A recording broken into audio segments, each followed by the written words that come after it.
Respected parents, మీ పిల్లల plastic lunch బాక్సులు సురక్షితంగా ఉన్నాయని మీరు ఎప్పుడైనా ఆలోచించారా?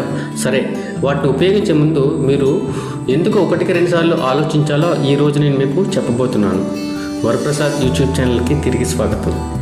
ప్లాస్టిక్ లంచ్ బాక్స్లో BPA మరియు ఫెథలైట్స్ వంటి హానికరమైన రసాయనాలు ఉంటాయని మీకు తెలుసా? ఇది 1950ల నుండి కొన్ని ప్లాస్టిక్ మరియు రెజిన్లు తయారు చేయడానికి ఉపయోగించే ఒక పారిశ్రామిక రసాయనం. BPA పాలికార్బోనేట్ ప్లాస్టిక్ మరియు ఎపోక్సీ రెజిన్లో కనుగొనబడింది. ఈ రసాయనం మీ ఆహారంలో ప్రవేశించగలవు, ప్రత్యేకించి ప్లాస్టిక్ను వేడి చేసినప్పుడు లేదా గీయబడినప్పుడు. అంతేకాదు, ఈ రసాయనాల్లో హార్మోన్ల సమతుల్యతను దెబ్బతీస్తుంది. ఇది క్యాన్సర్ కారకం మరియు పిల్లల్లో ఎదుగుదల అభివృద్ధి సమస్యలతో సహా అనేక రకాల ఆరోగ్య సమస్యలు ముడిపడి ఉన్నాయి. బట్ వెయిట్, మీరు అనుకొని ఉండొచ్చు, నేను ఎల్లప్పుడూ BPA లేని ప్లాస్టిక్ కంటైనర్లు కొంటాను కాబట్టి నేను సురక్షితంగా ఉన్నాను. అవసరం లేదు. BPA లేని ప్లాస్టిక్ BPA కలిగిన వాటికంటే సురక్షితమైనవి అయినప్పటికీ ఫెథలైట్స్ వంటి ఇతర హానికరమైన రసాయనాలు కలిగి ఉంటాయి. అదనంగా ఈ ప్లాస్టిక్ కాలక్రమేణా విచ్ఛిన్నమై మీ ఆహారంలోకి విషాన్ని విడుదల చేసే ప్రమాదం ఉంది. కాబట్టి మీరు ప్లాస్టిక్ లంచ్ బాక్సులు బదులుగా ఏమి ఉపయోగించాలి? ఇక్కడ కొన్ని ప్రత్యామ్నాయాలు పుష్కలంగా ఉన్నాయి. గాజు పాత్రలు మంచి ఎంపిక, అవి విషపూరితం కానివి మరియు ఎటువంటి చింత లేవు. మైక్రోవేవ్ సేఫ్, ఓవెన్లో వేడి చేయొచ్చు.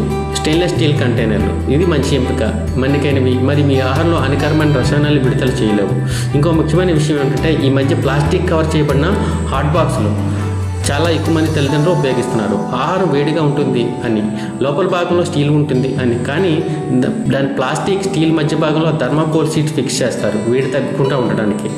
ప్లాస్టిక్ స్టీల్ మోల్డ్ చేసే క్రమంలో కొన్ని రోజుల తర్వాత చిన్న చిన్న ఖాళీలు ఏర్పడి అక్కడ క్రిములు ఫామ్ అవుతున్నాయి. తల్లిదండ్రులు గమనించడం లేదు. అందువల్ల ఇటువంటి హాట్ బాక్సులను కూడా పిల్లలకు లంచ్ ప్యాక్ చేయకండి.